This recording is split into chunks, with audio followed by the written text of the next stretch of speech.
welcome everybody, and thank you so much for coming. Really appreciate it. The speaker order is going to be Robin Wesley first, who is a Lyme disease sufferer, and then we're going to have David Cupperly up, who's the MLA for Saanich South. Okay, well, I'm going to bring up Robin right now. So Robin, your turn. Come on up. Thank you, Sue. What a great day, eh? Sun decided to come out, and when I look out at the crowd among all of you, the phrase "go green" takes on a whole new meaning. I'd like to thank everyone for coming out today and supporting Lyme awareness and those suffering with the disease. My name is Robin Westall, and my story surrounding the diagnosis and treatment for Lyme disease is not unlike many people standing here today among the crowd. It is not a unique, isolated, or rare occurrence of someone falling between the cracks. In fact, I consider myself one of the lucky ones because I was eventually diagnosed and treated. My life changed dramatically at the age of 28. I had just completed college and was busy working and raising my 3 children in the Kootenays. I never had any health concerns and enjoyed working out, jogging, hiking, you name it, I was doing it. I often brag to my family about my strong immune system. But living in a rural environment exposed me to a serious threat when I contracted Lyme disease. Almost overnight, I started to experience a living nightmare that I felt powerless to stop. My doctors seemed deeply puzzled and challenged by my symptoms. After baffling my young doctor, I decided to do some of my own layman research. I knew a little bit about Lyme disease, and the doctor agreed that a test should be administered. Since ticks carrying the Lyme bacteria have been reported in the Kootenay region. My BC lab test was negative, just like many others who've gone on to test positive using better testing. By that time, it was 3 weeks into the illness, and I was unable to turn my neck, get out of bed, think straight. There were so many symptoms I could go on and on and on. Months of waiting for appointments with specialists and test results followed. A year and a half after becoming ill, I could barely get out of bed. At times, my 3 children would have to tie my shoes for me or prepare dinner. I thought my life was over and lost lots of valuable time with my family. Thankfully, though, I do have a wonderful, supportive family. My stepmother was so concerned that I did not have a diagnosis to work with or any form of treatment that she spent hours researching my multitude of symptoms.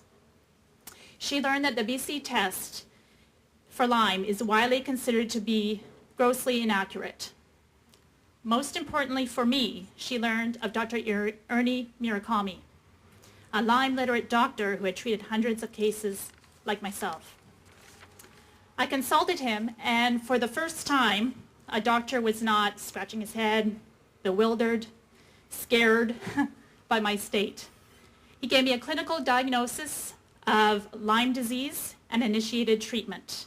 Even though the disease, which is almost always curable in the first 6 weeks, had spread for over a year and a half, I still improved by 75%. They're telling me I have 1 minute left. Okay, so to wrap this up, I would say this disease is not going away, and the consequences of not properly diagnosing and treating it are far-reaching. When enough people, including our children, are sick, questions like, who is watching for this? What did you know?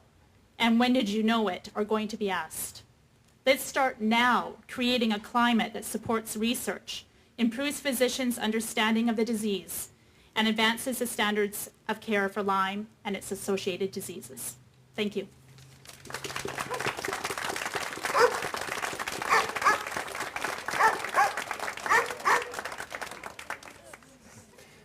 Thank you. I'm David Cupperly, the MLA for Saanich South and self-appointed political advocate on behalf of Lyme sufferers.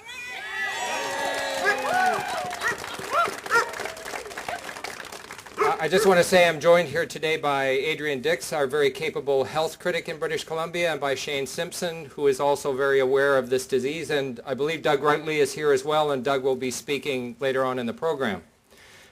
I just want to pick up on the comments that were made before. A couple of years ago, I didn't know anything about Lyme disease, in fact, until Gwen Barley and Jim Wilson walked into my office when I was the health critic and began to tell me about the presence of this disease in British Columbia. I thought that Lyme was a place in somewhere in New England. That was the name of a town, and it turns out that it is, and that's where it was first discovered. But what I also rapidly learned, can we rescue these? These are our Lyme sufferers. The breeze is welcome.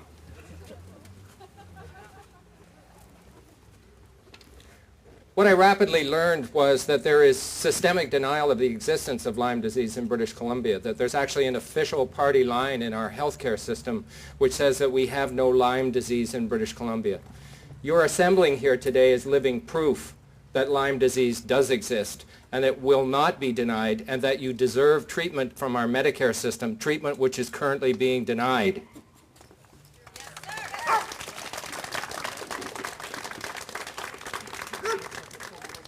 I think after I went on a radio program and shot off my mouth with a friend of mine whose daughter is a Lyme sufferer and whose life has been put on hold and whose potential has been diminished because of a lack of clinical diagnosis in the early phase, I was astounded by the response to that. I believe that the case files in my office are now up to 60.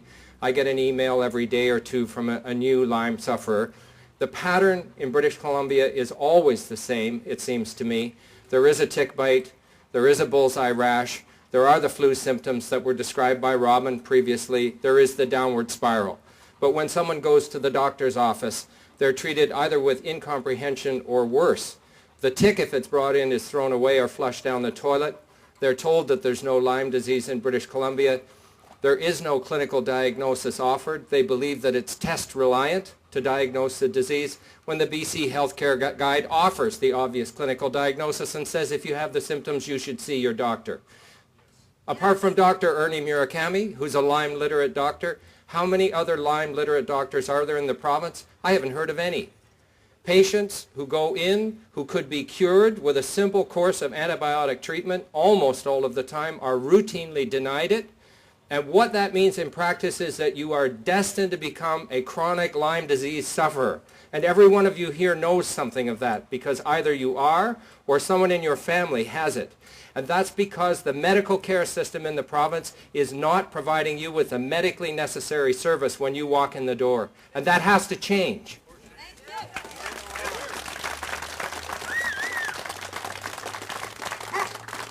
What's more perverse is if you are a chronic Lyme sufferer, trying to get that diagnosed in British Columbia is still difficult, and then trying to get an appropriate course of treatment so that your life can be put back on track is almost routinely denied to you. That's a state of affairs that has to change. We have to put our energies together and tell government that doctors have to be made aware that this is a diagnosable disease. It is not test reliant when someone walks in the door. It can be diagnosed from symptoms. It can be treated simply, routinely, as it is in many places. I spoke on my spring break vacation with a doctor who runs an emergency room in California without any prompting. I didn't tell him of my interest in the matter. I asked him, do you have Lyme disease? What do you do with it? He told me if they have the symptoms, whether they have the tick or not, if you have the symptoms, 4 weeks of doxycycline is what they do. It's preventive. He said it works almost all of the time. And then he said to me, Lyme disease is like syphilis. If you treat it when you get it, it's easy to deal with. If you don't, it's almost impossible to get it out. We have to get clinical diagnosis onto the agenda in British Columbia at doctors' offices across this province, and that's what we have to put our energies into doing. Thank you so much for giving me a chance to speak.